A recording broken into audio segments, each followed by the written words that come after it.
Hi everybody, welcome to week 5, PHSP 503. This week is going to be talking about health equity and cultural safety. So before I begin, I just wish to express my gratitude for the territory where I'm speaking to you from today. I'm seated in Treaty 7 territory, also the territory of the Stoney Nakoda peoples, and home to the Métis Nation of Alberta Region 3. So this week I see us covering 4 key things: health equity, equality, and social justice. How these 3 different but very related factors are connected, but also how they're different. I want to talk about stigma a bit as a root cause of health inequalities and how stigma is constructed over time. Then we're going to talk a bit about how systems of inequality operate and perpetuate, leading us towards some of our discussions about how to break some of these cycles through health equity initiatives. The initiatives that we're talking about this week are both theoretical and applied, practicing critical allyship and having culturally safe care settings and spaces of engagement. So to start us off, just some clarity on our definitions here: equality, equity, and justice. Equality is an assumption that everyone benefits from the same support. So it's based on sameness. However, barriers that exist in society, often social, environmental, or physical, they wind up preventing equal participation in society. And as a result, we need equity measures to ensure that everybody gets the support that they need to access the same things. But then justice, on the other hand, this directly addresses the barrier and works to remove it so that equity initiatives are no longer needed because everybody can participate. So the first reading this week, this is by Paula Braveman, and it gets into some more detail about this and specifically unpacking these terms a bit, because there's a little bit of ambiguity, as she puts it, in how these terms are defined in public health.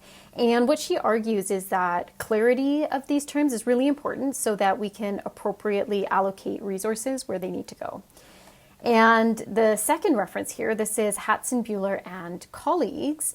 This dials into health inequalities or health disparities a bit further, and this exposes stigma as the root cause of inequalities. And it shows how stigmatizing mechanisms work to keep some groups down for the express purpose of benefiting a dominant group. And in our discussions, the benefit is the benefit of health. So I want to just take a couple of moments to consider this because this is a key part of the question in discussion 1, if that's the one that you choose to engage in. So the first thing is to be clear that stigma is a process, the stigmatization process, and it is something that is reproduced. It's reproduced through labels, stereotypes, separating groups, status loss, and discrimination. We might say that stigma evolves and it changes, just like society evolves and changes, and we might say that they evolve and change at the same time. But a key factor around stigma to remember is that it always operates in a power dynamic. But stigma can often get conflated with discrimination. But discrimination, it's a mechanism like these other ones that keeps stigma thriving. And one form of discrimination is individual discrimination, and also structural discrimination. So there's discrimination of individuals and groups, but then the discrimination that happens at these systems level, these infrastructure like policies that limit full participation of all groups in society. And so here, this is figure 1 from Hatzenbuehler, and I want to just take a moment to consider some of the ways that stigma moves through time so we can start thinking about this in the context of other health issues or many health issues. And I'm going to use an example in my own family's history to illustrate this. So if we consider, historical period 1, so maybe a first root of stigma, considering in Canada stigmatization against Chinese immigrant communities. So this has always been rooted in diminishing access to economic opportunities, including access to employment. And, reflecting on my family, my great-grandfather paid the head tax for him and his family when they immigrated near the turn of the 20th century.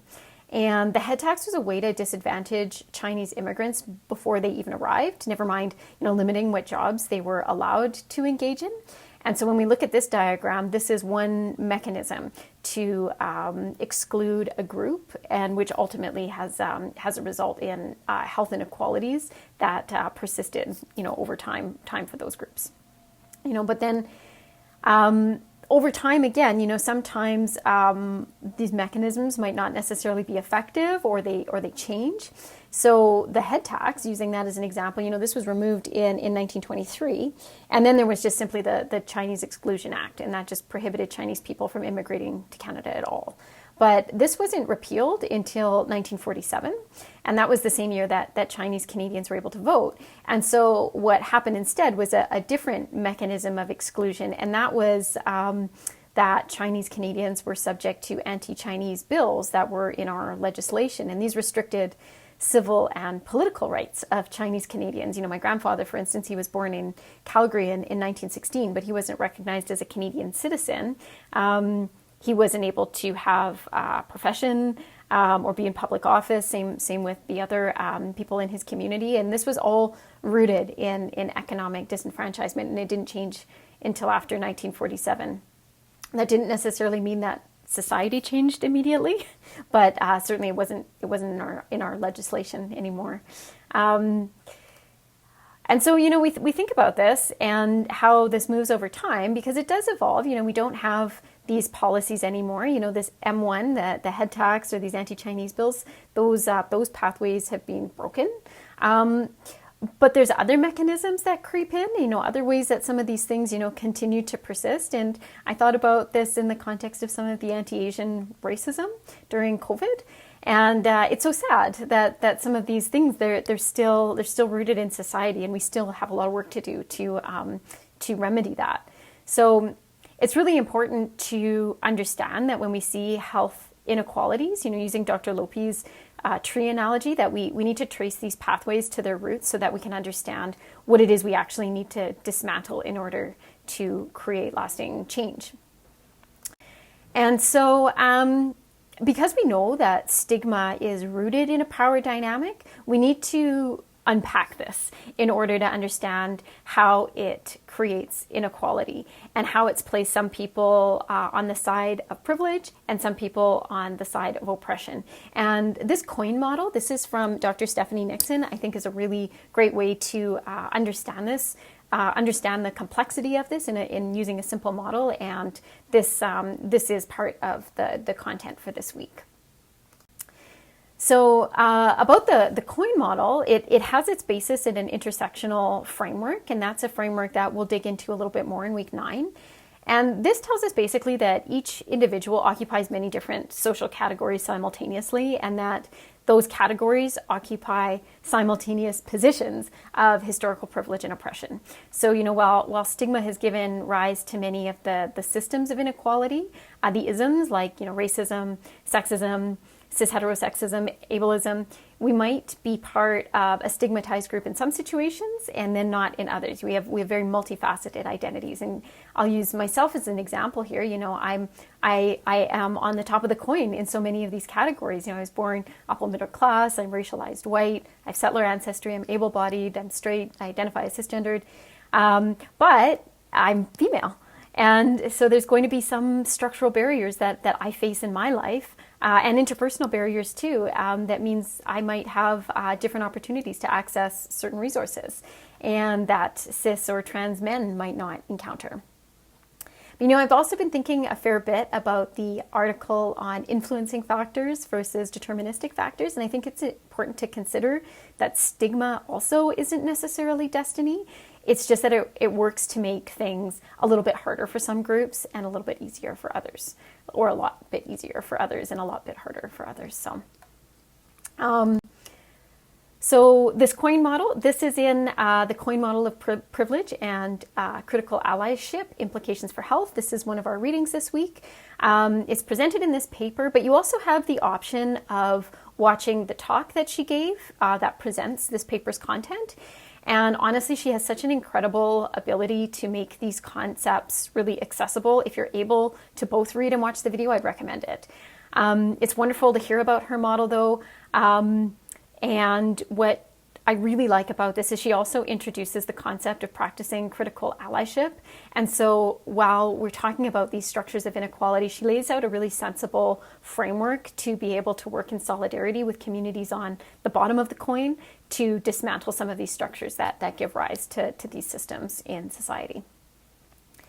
And I'll introduce these principles just to get them in our minds, and then you can carry these with you while you read the other, while you go through the other content this week. There's 5 key principles that she talks about, and I'm sure there's many others, but these are hers. The first one, well, not hers, but these are the ones that she recommends. The first one is, to stop trying to save or fix people on the bottom of the coin. And because what that does is it speaks to this false sense of entitlement and expertise that sometimes the people on the side of privilege feel that they may have over these issues. So it's really about understanding your role in a power dynamic and learning how to operate in solidarity with other groups. The second principle is about taking active steps to learn about systems of inequality for which one is in a position of privilege. I see this as more of almost like the intellectual part, learn about stigma. Where does it come from? Who are you within this system? What do you think you can do? What will be the impact of your actions, or conversely, the impact of your inaction? The next one then is to step back as a result of these systems of inequality, recognize that those who are on the top of the coin have been given more platforms which have centered their voices, needs, and feelings. So ultimately, we need to talk less and listen more. And knowing that, what you might hear, it might be unfamiliar, it might be a bit uncomfortable, but maybe some of those feelings are there because we just haven't heard these voices because they haven't had an opportunity to speak. So it's about embracing sometimes these different perspectives and ways of seeing things. Then also there's, recognizing that there's a need for action at multiple levels. We've done a lot of talking about the structures that create inequalities. That's the critical part in practicing critical allyship, but we can't lose sight of the interpersonal dimension or the self-reflection that's needed in this. And then finally, not to use allyship as an opportunity to enhance personal power. And this is tricky because, doing nothing, if you're in a position of privilege, you will continue to advance. But sometimes if you do something, it might advance you in ways that doesn't address the root causes of stigma. So, we really have to break down those power dynamics. But the key takeaway here is that think about how some of these principles might be anti-stigma mechanisms. These are tools that you could use that might help to break cycle of stigmas in ways that calls upon you to be actively involved.